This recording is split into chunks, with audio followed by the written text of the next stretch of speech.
We've had a very interesting and eventful last week, and a lot of this stuff ties directly into the global economy and the US economy. So, in this video, I'm going to cover everything that I feel is vitally important that you need to know about that relates to the global economy and to your finances. So, let's do just that. As always, my name is Derek. I got my degree in finance. You don't have to. Let's dive right in. So first, let's start with a topic that I actually just made a video on, and that is that the World Bank now sees that the next few years, basically the first 7 years of 2020s, is going to be the slowest period of global GDP growth since the 1960s.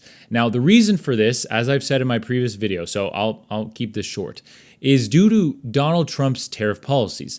The World Bank believes that these tariff policies are going to hinder economic growth. And look, the fact of the matter is, if these tariff policies are implemented to their full extent, they're going to hinder economic growth. I mean, that is tariffs hinder global trade. Global trade is integral to the global economy. So, and here's the thing, every nation is tied into this global economy. So regardless of where you lie on the political spectrum, whether you support tariffs or not, and whether you think that the end goal is good or not, I'm not arguing that here. I'm saying that regardless of that, they're going to slow down economic growth for the globe because that is what they're designed to do.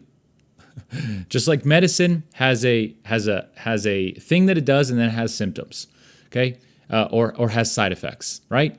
That is a side effect to tariffs. So that's the first thing that happened.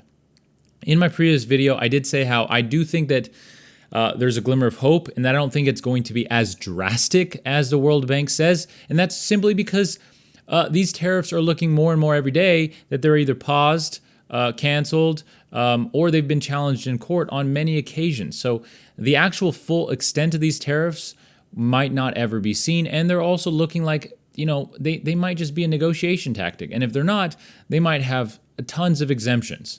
So we'll have to wait and see. But it looks like the tariff threats on the economy is not going to be as great as previously thought, and perhaps not even as great as the World Bank thinks. Okay, so that's the first thing that happened this week. The next thing, and this is the big one, and this just happened, okay, and that is that Israel has chosen and has gone ahead with a strike on Iran. Now, the reason for this, Israel says, is that Iran says that it wants to increase its nuclear program. Now, obviously, Israel has incentive to not let that happen, okay? I'm not talking politics here. What I want to do is I want to tie this into the global economy because this will affect the global economy. In fact, today, the day that I'm filming this video, the stock market is already down, both the Dow Jones and the S&P 500. Why? Well, because one, a massive conflict in the Middle East is not good for global trade. It's not good for the global economy. But more directly, because the Middle East, one, has a ton of money there. Secondly, it has a ton of natural resources, primarily in oil. And thirdly, because Israel has a massive tech economy. There are major tech companies in Israel that are global players. So a massive conflict in this area is, one, you might see it in inflation through energy prices, and two, you might actually see it in global GDP setbacks further than, regardless of what the World Bank says in regarding tariffs. This is a major conflict. This is still developing, and we don't have all the information. We don't know how far this is going to go either. We don't know if it's just going to be strikes back and forth. Iran has said that it's going to retaliate and strike Israel, and Israel has warned its own citizens. We don't know if it's going to stop there. Okay? And then you have the United States saying that, hey, Iran, you better not, attack U.S. infrastructure, U.S. military. So we don't know if it's going to stop there or if this is going to become a protracted, just major conflict in the Middle East, which is obviously what everyone wants to avoid. In either scenario, it's going to affect the global economy. The one that would definitely affect global trade and would definitely have an effect on global GDP growth is a long, protracted conflict or war between major players in the region. Okay, That's the next major event. The next thing that I think is important to talk about, this is more minor, but it still plays a part, is that Donald Trump has revoked California's what he's calling an EV mandate. In reality, what this is a unique federal waiver that allowed California to set its own tailpipe emission guidelines under the Clean Air Act. Okay, this was unique to California. With that said, 16 other states had chosen to follow California's lead when it comes to this.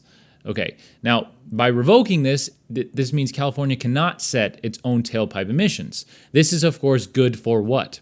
For legacy manufacturers that still produce internal combustion engine vehicles. Now, California has already said that it's going to challenge this in court, along with these other states. The other thing that Trump did was revoke the portion of this that California had set a goal that by 2035, all new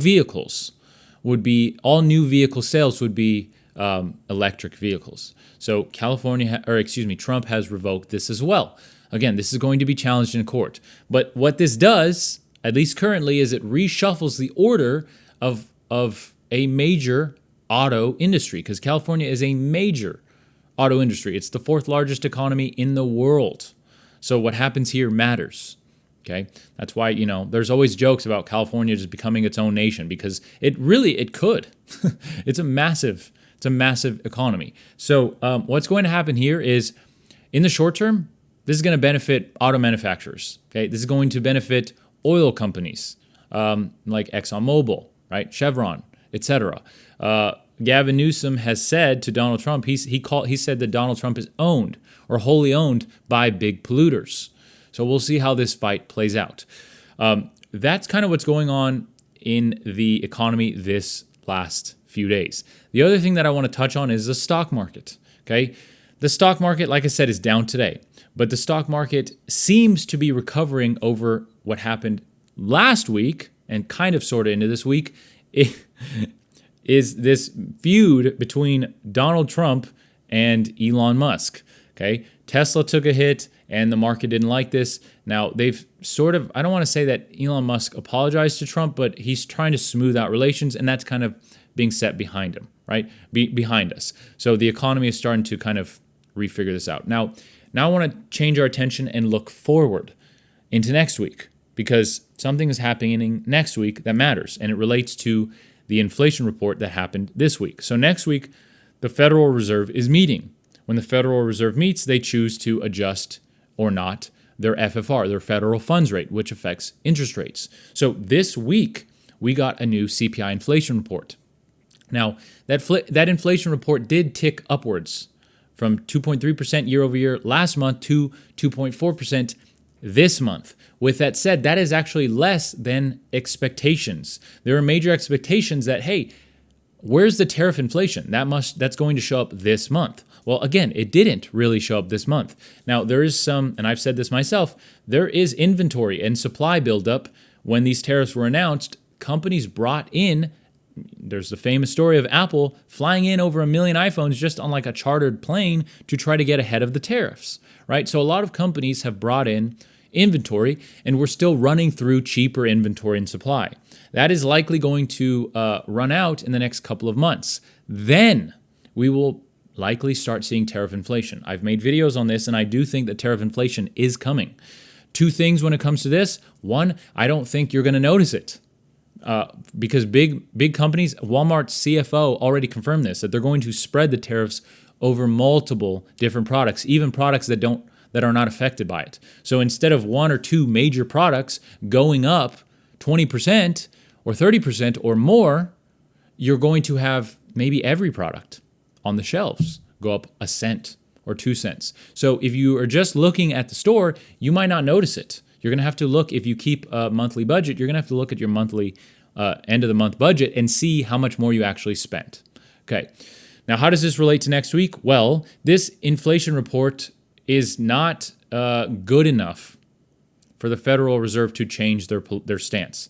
I have said, and I've been supportive of Powell as well as the Federal Reserve in their wait and see approach, for the most part. I do think that now we're getting to a point where the Federal Reserve, and there's actually reports that there's a split growing inside the Federal Reserve as to whether or not they should cut rates.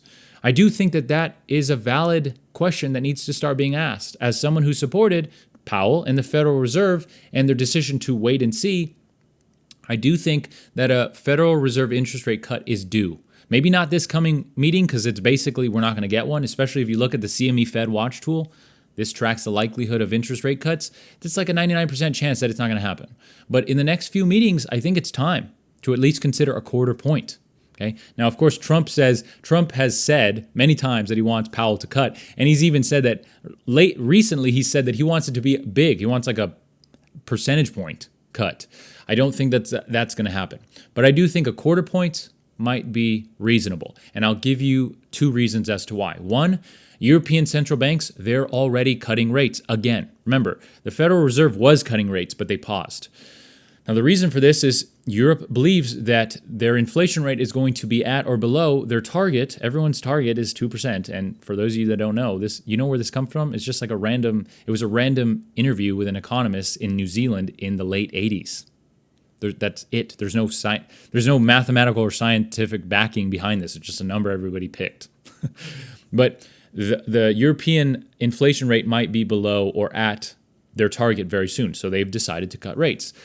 The second reason that I think is more important, and this is for nerds like myself, is that the FFR is likely still well above R star. Okay, R star is the neutral rate of interest. Basically, it's a theoretical interest rate where at that level, employment is maximized and prices are stable at that inflation rate. So any interest rate above that is going to have a positive effect on inflation and a negative effect on the job market. Remember, those counterbalance each other. So if that theoretical rate, which basically is not really ever known, economists and the Federal Reserve try to find it, that you have to try to find it or theorize what it is. So if that number is 3.5 points or 3.5%, well, then even if the Federal Reserve cuts a quarter point, they would still be above R star, which means that there would still be an inflation fighting effect. It would just be lesser of an inflation fighting effect. Okay, so I think that there's room to cut at least a quarter point.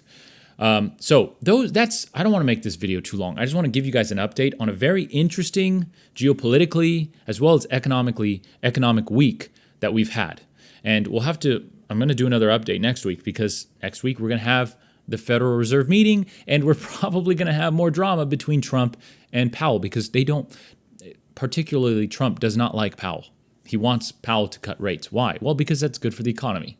It doesn't mean it's the right thing to do, but for Trump, remember, Trump is politically motivated. Powell is, at least we believe, is economically motivated, and so far he has shown us that his actions do seem to be data-driven, so they have different goals. So we'll have to see, what Powell says, if there's even an intention to cut rates in the following meeting.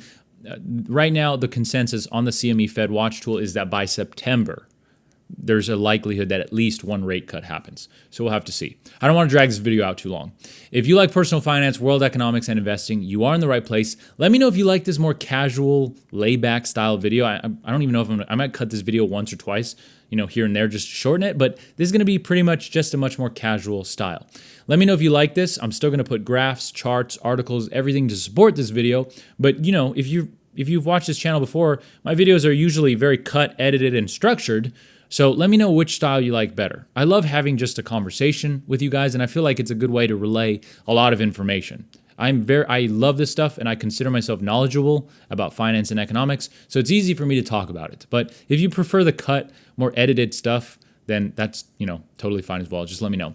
Other than that, I hope you have a fantastic weekend, a fantastic rest of your week, and I will see you in the next video. Until then, take care.